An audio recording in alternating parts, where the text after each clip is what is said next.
श्रीमद् भागवतम स्कंद तृतीय अध्याय नवम सृजन शक्ति के लिए ब्रह्मा द्वारा स्तुति श्लोक संख्या 7 शब्दार्थ अनुवाद तात्पर्य इस डिवाइन ग्रेस ऐसी भक्तिवेदांत स्वामी प्रभुपाद के द्वारा।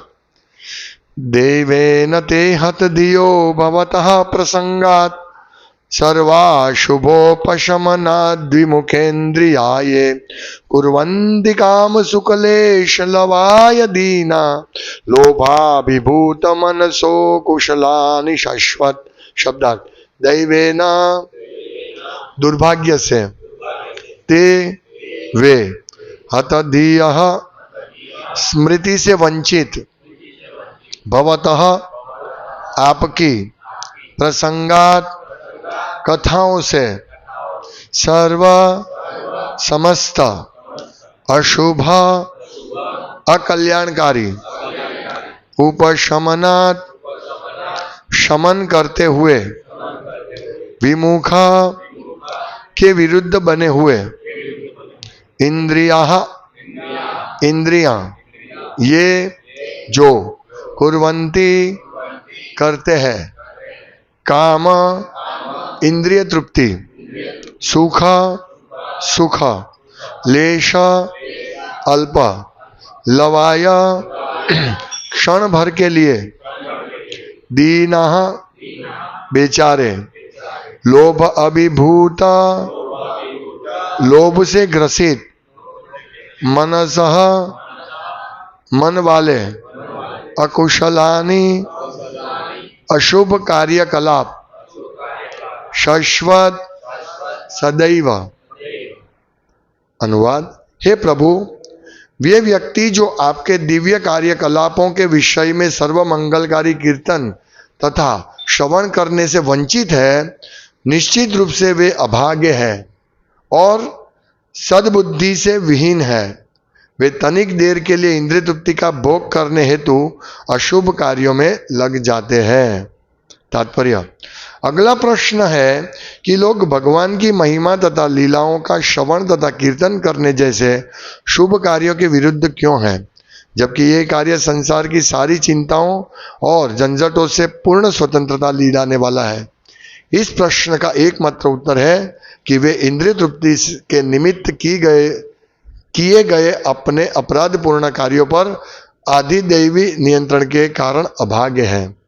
किंतु भगवान के शुद्ध भक्तों को ऐसे अभागे लोगों पर तरस आता है और वे धर्मोपदेश के भाव में उन्हें भक्ति के मार्ग में लाने के लिए राजी करने का प्रयास करते हैं। केवल शुद्ध भक्तों की कृपा से ऐसे अभागे लोग दिव्य सेवा के पद तक ऊपर उठ पाते हैं।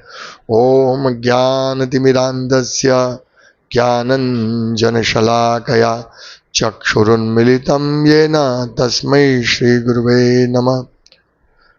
श्रीचैतन्यमनोभीष्टं स्थापितं येन भूतले स्वयं रूपकदामयं ददाति स्वपदान्तिकं। वन्द्यं श्रीगुरुश्रीयुतपदकमलं श्रीगुरुन् वैष्णवांश्च श्रीरूपं साग्रजातं सहगण रघुनाथान्वितं तं सजीवं साद्वैतं सावधूतं परिजनसहितं कृष्ण चैतन्य देवं श्री राधा कृष्ण पादान् सहगण ललिता श्री विशाखान्वितांश्च।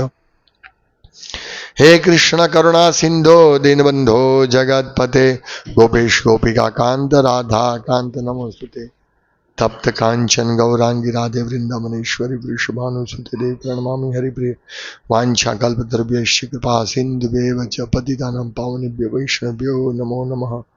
श्री कृष्ण चैतन्य प्रभु नित्यानंद श्री अद्वैत गदाधर शिवासादि गौर भक्त वृंद। हरे कृष्णा कृष्ण कृष्ण हरे हरे, हरे राम राम राम हरे हरे। हरे कृष्णा। यहाँ ब्रह्मा जी की प्रार्थना स्तुति कर रहे ब्रह्मा जी भगवान गर्भदक्षाई विष्णु को अपने हृदय में दर्शन किया, स्तुति कर रहे हैं। ये जब स्तुतियां आती है इतनी शिक्षाप्रद है भगवान का बारे में, वो पूरा ये जब स्तुति के माध्यम से हम पूरा समझ सकते हैं भगवान के विज्ञान को, भगवान की भक्ति को, भगवान को, और भक्तों के व्यवहार को, ये सब समझ सकते हैं। बहुत सुंदर स्तुतियां, सब स्तुतियां भागवतम में अनेक स्तुति आती है, चाहे वो गजेंद्र मोक्ष उद्धार की हो या भगवान वासुदेव, अरे भगवान कृष्ण के पिता वसुदेव, देवकी माता, सब स्तुतियां करते हैं, हमेशा भगवान को मिलते हैं, स्तुतियां करते हैं। इतनी सुंदर स्तुतियां है जिसमें भगवान के विज्ञान को समझ सकते हैं। तो आज की स्तुति में हम समझेंगे भक्तों और अभक्तों का व्यवहार। यहां एक प्रश्न उठता है, प्रभुपाद कहते हैं, प्रश्न से शुरू करें कि अगला प्रश्न है कि लोग भगवान की महिमा तथा लीलाओं का श्रवण तथा कीर्तन करने जैसे शुद्ध कार्यों के विरुद्ध क्यों है, जबकि यह कार्य संसार की चिंताओं और झंझटों से पूर्ण स्वतंत्र दिलाने वाला है। हाँ, क्यों नहीं करते हैं भगवान की लीला और महिमा का कीर्तन? ये प्रश्न होना चाहिए। कल का एक और प्रश्न था, कल जो हमने विस्तार से चर्चा की कि लोग पारिवारिक भरण पोषण करने के, पारिवारिक मामलों में इतने उद्विग्न रहते हैं, तो भगवान का नाम रूप गुण लीला का चिंतन कैसे कर सकते हैं? ये भी प्रश्न कल हमने देखा। तो आज का जो प्रश्न है वो मैं दो तरह से, दो और चीज से समझाऊंगा कि भक्तों का व्यवहार, भक्तों की चिंतन चेतना, और अभक्तों का व्यवहार और उसका चिंतन क्या होता है। तो ऐसा क्यों है कि भगवान की लीला महिमा सुनने से हम इस भौतिक जगत में से, ये जन्म मृत्यु के महासागर से मुक्त हो सकते हैं। फिर भी वो ऐसे शुभ कार्य क्यों नहीं करते हैं? तो ये प्रश्न का उत्तर है कि प्रभुपाद लिखते हैं कि वे इंद्रिय तृप्ति के निमित्त ही किए गए अपने अपराध पूर्ण कार्यों पर अधिदैव नियंत्रण के कारण अभाग्य है। मतलब जो अभाग्य है वो ये नहीं कर सकते हैं, भगवान का लीलाओं और श्रवण कीर्तन नहीं कर सकते, अभागे लोग। यहां तो ये कहते हैं वो कौन है अभागे लोग? कुर्वन्ति काम सुख लेश लवाय दीना, अभागे लोग दीना। और वो क्या करते हैं? कुर्वन्ति काम सुख, यानी इंद्रिय तृप्ति में लगे हैं, लेश लवाय, सतत लगे। लेश लवाय मतलब क्षणिक सुख के लिए, लेश लवाया, लेश थोड़ा से सुख के लिए, काम सुख के लिए वो लोग कुर्वन्त इसमें लगे हुए हैं। इसीलिए दैवन्यते हत धियो, वो हत दी है, दुर्भागी है, अपने दुर्भाग्य से, उनका दुर्भाग्य है कि वो काम सुख में लगे हैं, इंद्रिय तृप्ति में लगे। तो जो इंद्रिय तृप्ति में लगे हैं वो इस प्रकार से भगवान के नाम कीर्तन में, श्रवण करने में रुचि नहीं रखते हैं, भगवान की सेवा में रुचि नहीं रखते हैं, ये दुर्भाग्य होते हैं। तो हमें समझना है, पहले हम दुर्भाग्य क्या है वो समझना है, हम दुर्भागी है कि नहीं वो भी समझना है। कल मुझे एक व्यक्ति ने प्रश्न पूछा कि कल पूछा था, तो परसों गौर पूर्णिमा थी, होली थी, तो आपका तो मंदिर में बहुत भीड़ होगी और सब बहुत होली खेले होंगे। मैं बोला हम लोग होली नहीं खेलते हैं हम होली खेलते हैं, लेकिन किस प्रकार से? भगवान को फूल, सुंदर फूलों की माला अर्पण करके, और भगवान को हरिनाम का कीर्तन करते हुए दिव्य रंग से भगवान को और सभी भक्तों को रंगते हैं। ये समझना है। होली कौन खेल सकते हैं? होली भगवान खेल सकते हैं, भगवान भोगता है, और भक्त भी खेल सकते हैं, लेकिन किस प्रकार से वो समझना, हम वो लेवल पर नहीं है। यहां मैं एक प्रसंग बताऊंगा।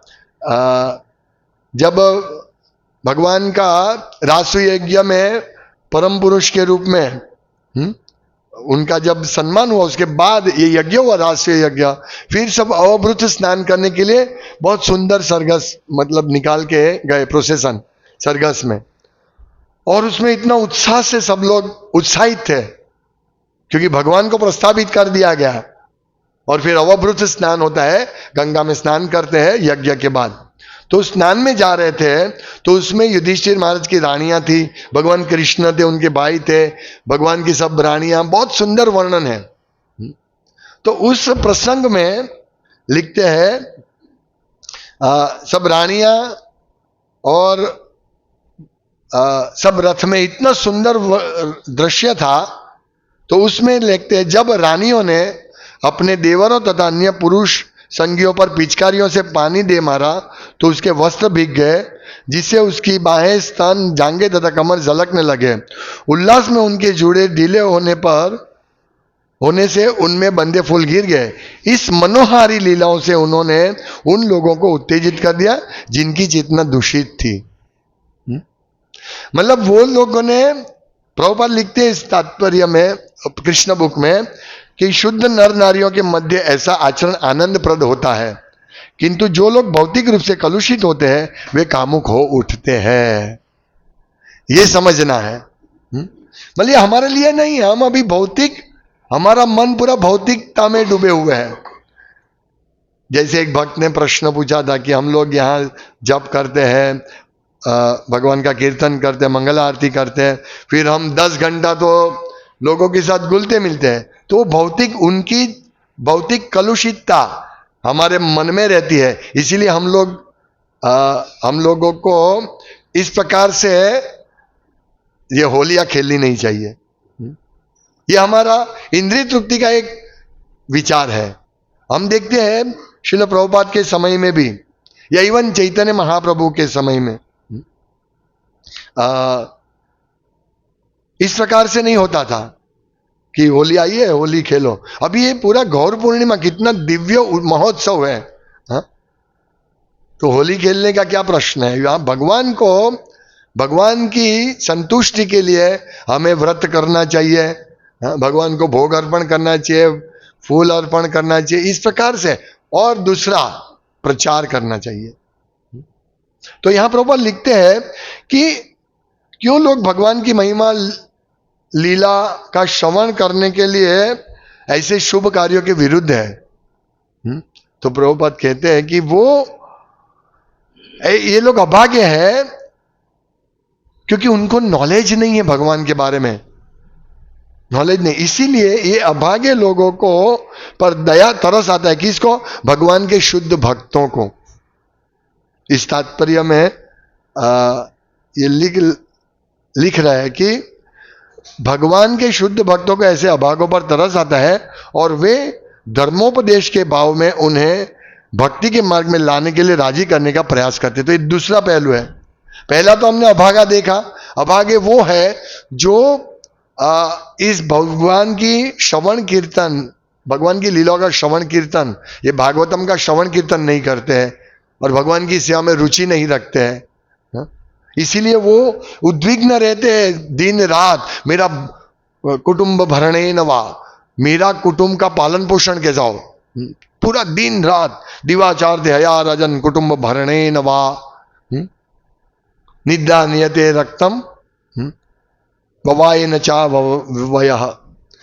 दिन उनका जाता है कुटुंब के भरण पोषण में, और रात जाती है सोने में और इंद्रिय तृप्ति में। बस ये दिन रात वो अभागे लोग हैं, इसलिए उनके पास समय ही नहीं है।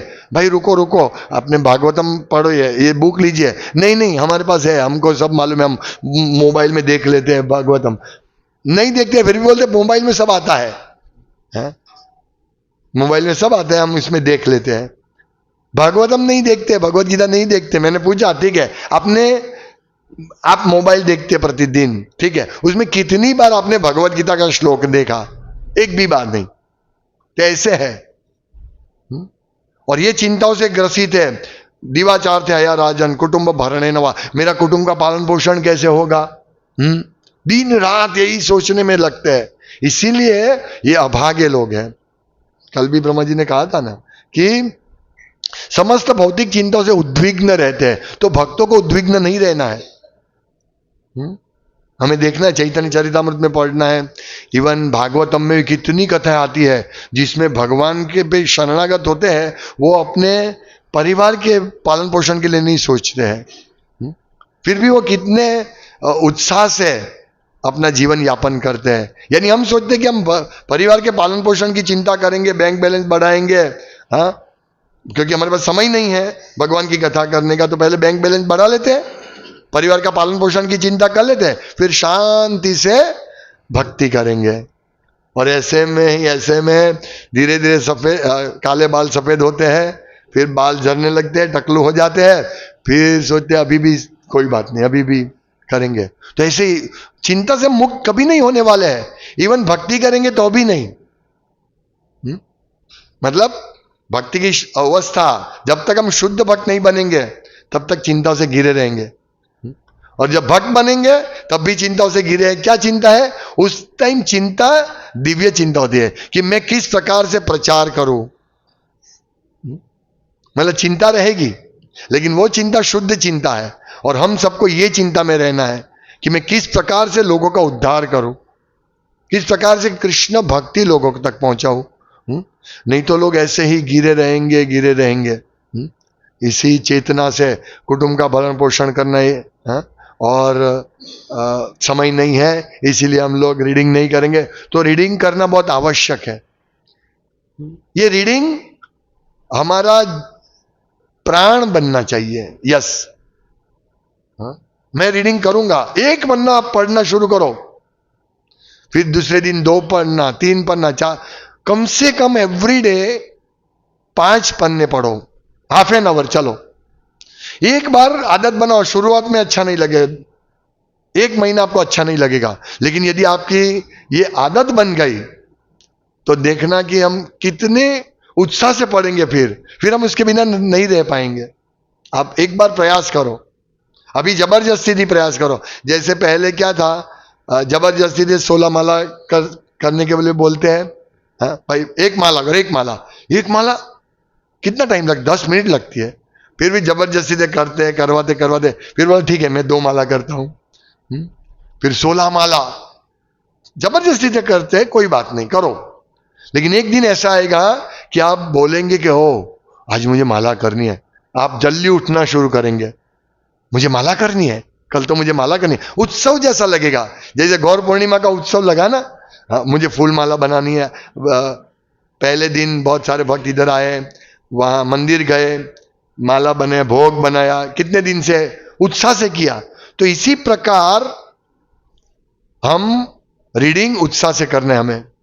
ये एक्चुअली गुरु महाराज को कमिटमेंट नहीं देते कि हम रीडिंग भी करेंगे, इसीलिए इसको हम शुष्क हो जाते हैं। लेकिन मैं देखता हूं प्रभुपाद बहुत बार कहते हैं कि read my books, distribute my books. तो है ही, वो तो करना ही है, लेकिन भक्तों को ये भी करना है, तब जाके हम चिंताओं से धीरे धीरे मुक्त होंगे, और फिर हमारे मन में दिव्य चिंता आएगी कि मैं किस प्रकार से प्रचार करूं, किस प्रकार से प्रचार करूं।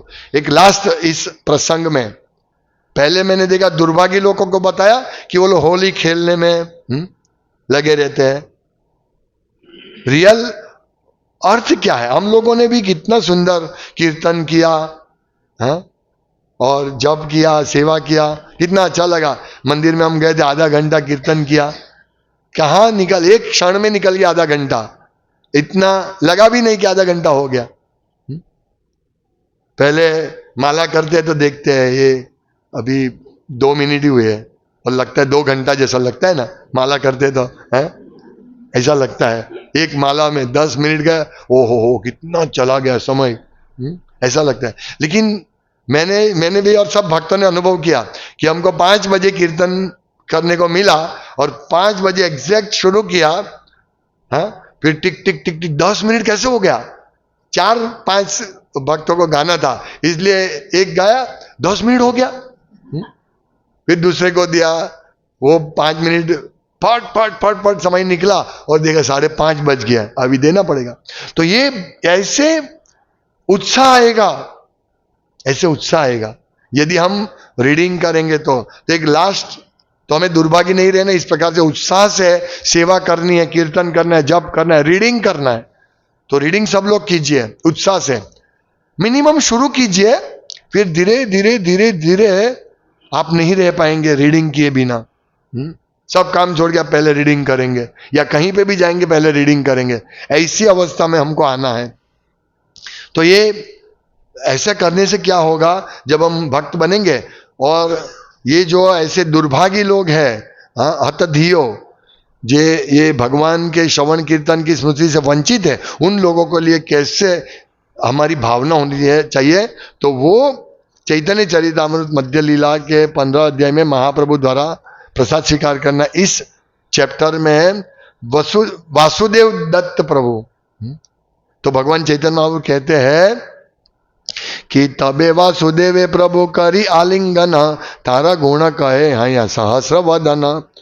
इसके बाद महाप्रभु ने वासुदेव दत्त का आलिंगन किया और उसकी महिमा का वर्णन इस तरह करने लगे मानो उनके 1000 मुख हो। ये चैतन्य महाप्रभु उनके वर्णन करे। वासुदेव दत्त कौन थे वो अभी बताते हैं। अभी हमको इनका क्यों भगवान ने उनको आलिंगन किया और उसके 1000 मुख से उनका गुणगान किया चैतन्य महाप्रभु ने। तो कहते हैं, तो वासुदेव दत्त जगत्तारिते प्रभु तुम्हारा अवतार, मोर निवेदन एक कर अंगीकार। तो वासुदेव दत्त ने महाप्रभु से कहा, हे प्रभु, आप समस्त बद्ध जीवों का उद्धार करने के लिए अवतरित होते हैं। मेरी आपसे एक विनती है जिसे मैं चाहता हूं कि आप स्वीकार करें। करिते सम्मत तुम्ही हो दयामय, तुम्ही मन कर तू तबे अनायासे हया। हे प्रभु, आप जो चाहे सो करने में समर्थ हैं और निसंदेह आप दयालु हैं। यदि आप चाहें तो आसानी से सब कुछ कर सकते हैं। तब वासुदेव दत्त कहते हैं, जीवेर दुख दे कि मोर हृदय विदरे, सर्व जीवेर पाप प्रभु देह मोरे शीरे। देखो, हे वासुदेव दत्त क्या कहते हैं, हे प्रभु, समस्त बद्धी जीवों के कष्टों को देखकर मेरा दिल फटता है। अतएव मेरी प्रार्थना है कि आप उनके पाप कर्मों को मेरे ऊपर डाल दो। जीवेर पाप लया मुई करो नरक भोग, सकल जीवेर प्रभु गो चाह भव रोग। हे प्रभु, सारे जीवों के पापों को अपने ऊपर लाद कर मुझे निरंतर नरक भोगने दे, किंतु आप उनके रुग्ण भौतिक जीवन को समाप्त कर दे, यानी उनको जन्म मृत्यु से छुड़ा दो और उनके पाप मुझे दे दो। ये है वासुदेव दत्त की भावना, चेतना। लेकिन कोई ऐसे विश्व में कोई ऐसे नहीं है वासुदेव दत्त जैसे। प्रभुपाद है तो सबके पाप लेने के लिए तैयार है। तो भक्तों की हम तो पाप ले नहीं सकते हैं इतने, फिर भी हम कम से कम प्रचार कर सकते हैं, प्रचार कर सकते हैं लोगों को। इसमें से शिक्षा लेके कि वासुदेव दत्त ने कितना लोगों का उद्धार करने के लिए कितना चिंता की, उनके पाप लेने के लिए तैयार है। तो हम लोग कम से कम लोगों तक प्रभुपाद की पुस्तकें पहुंचे, लोगों को हरिनाम करते हुए लोगों को हरिनाम दे। इस प्रकार से सबको हम उद्धार कर सकते हैं और चैतन्य महाप्रभु खुश होगा। तो ये दो चीजें, दुर्भाग्य लोगों को सौभाग्य बनाना है।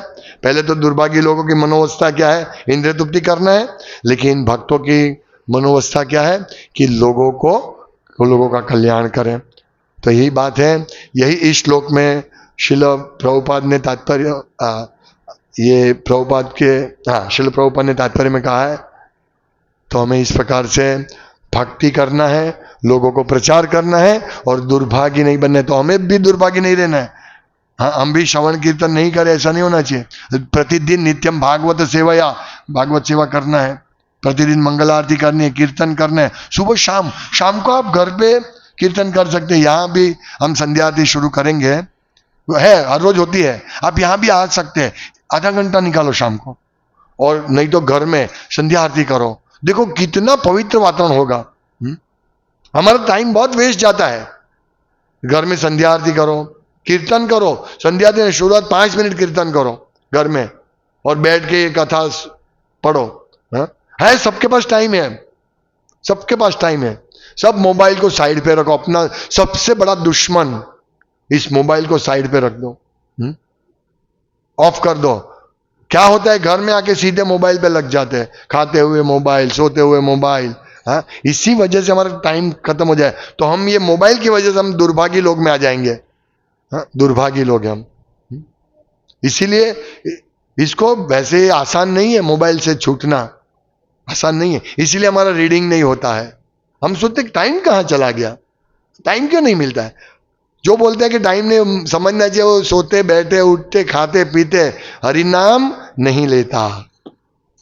क्या देखता है वो, मोबाइल देखता रहता है, इसीलिए उसके पास टाइम नहीं है। बाकी टाइम 24 घंटा किसको बोलते हैं, हाँ? किसको बोलते हैं 24 घंटा? बहुत बड़ा है हमारे लिए। कम से कम कितने बैक्टीरिया जन्म लेके मर जाते हैं, कितनी कितनी जंतु जन्मते हैं मर जाते हैं, वो 24 घंटे हमारे 24 घंटे में। सोचिए, अभी ज्यादा टाइम सोने में, खाने में, है यूट्यूब देखने में निकाल देते हैं, तो फिर बोलते प्रभु टाइम नहीं है। नहीं, ऐसा दुर्भाग्य मत बनो। हमें सौभाग्यशाली, हम कितने सौभाग्यशाली है कि हमको विश्वास है कि कृष्ण भगवान है, हाँ? ईश्वर परमा कृष्ण, हमको विश्वास है, इतना बड़ा सौभाग्य मिला है हमको, फिर इसको दुर्भाग्य क्यों बन जाए, हम दुर्भाग्य में क्यों घुमाए। हम चाहते हैं कि हमारे पास बहुत धन है, बहुत धन है, बहुत धन है। ये धन है, कृष्ण का नाम धन है। रूप गोस्वामी ने, सनातन गोस्वामी ने, वो जब हरिनाम करते थे, हाँ, और कूड़े में पारसमणि था, फेंक दिया था, तो इसका मतलब है पारसमणि जो लोहे को सोना बना था उसको उन्होंने कूड़े में रखा था। मतलब हरिनाम कितना बड़ा धन है हमारा, वो धन छोड़ देते हैं। तो धन मत छोड़िए, दुर्भाग्य मत बनिए, पहले सौभाग्य बन जाइए। सौभाग्य का शुरुआत कीजिए आज से ही, सब लोगों को शुरू करना। गौर पूर्णिमा भी गई, तो गौर पूर्णिमा से ही शुरू करना चाहिए था, लेकिन यदि किसी ने मिस किया तो आज कल का भी रीडिंग कर लेना। अगर आप आधा घंटा करते हैं तो कल का भी आप आधा घंटा, मतलब 1 घंटा आज करना है रीडिंग, है ना। टाइम आपको देखना है। अभी मैं रीडिंग रिपोर्ट भी लूंगा 23 लास्ट वीक में, मैं काउंसलिंग मीटिंग करूंगा, उसमें सबका रिपोर्ट लेने वाला हूं, तो सावधान रहना। रीडिंग शुरू करना, मैं ऐसे ही बोलता नहीं हूं गला फाड़ फाड़ के रीडिंग करो, रीडिंग करो, भक्ति करो, जप करो, ऐसे नहीं बोलता हूं। ये मोबाइल का उपयोग कम करो, ऐसे नहीं बोलता हूं। सच में इसको अर्थ होना चाहिए, और इस प्रकार से हमारा सौभाग्य भी खिलेगा और हम दुर्भाग्य लोगों का भी उद्धार कर पाएंगे। हरे कृष्णा। शिला प्रभुपाद की जय, श्रीमद् भागवतम की जय। गौर प्रेमानंदे हरि हरि बोल। वांछा कल्पतरुभ्यश्च कृपा सिंधुदेव च पतितानां नमो नमः। दन्ते